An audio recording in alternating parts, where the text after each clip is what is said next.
Вистинско воодушевување и екзалтација предизвика информацијата дека владата решила да ја легализира марихуаната. Премиерот во своето обраќање посочи дека оваа мерка ќе има огромно влијание врз генерациите кои доаѓаат. Тоа е поттик за младите да се борат, да имаат подобар резултат во своето учење, да имаат да акумулираат повеќе знаење и да имаат една награда повеќе, еден стимул повеќе, иако има многу други стимули. Паралелно со владата активен на ова поле беше и председателот. Тој пред европските партнери ја представил идејата и од Брисел побарал поддршка за разумно решение на проблемот со канабисот. Инсистиравме и покрај тоа што досега сами се снаоѓаме да Советот на Европскиот совет го отвори тоа прашање и да ни излезе во пресред на земјите кои не сме членки на Унијата.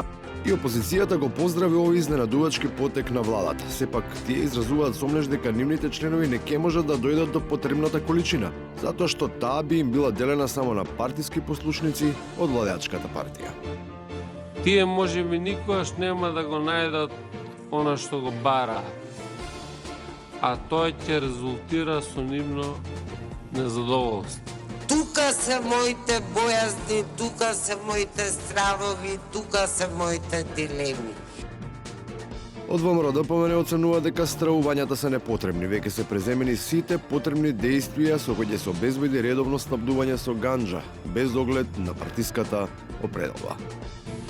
Да има 24 часови видео надзор, 24 часовно физичко обезбедување со контролиран семенски материјал со одреден квалитет, за кој одобрение за увоз дава Министерство за земјоделство, шумарство и водостопанство. Во однос на квалитетот и квантитетот, експертската јавност нагласува дека е потребна внимателност при употребата. Треба храброст, треба одлучност и помалку да се мешат. И лекарите сметаат дека е особено важно да се избегнува мешање на разни семиња кои можат да влијаат врз квалитетот и аромата на димот, кој е особено важен при употребата на оваа супстанца.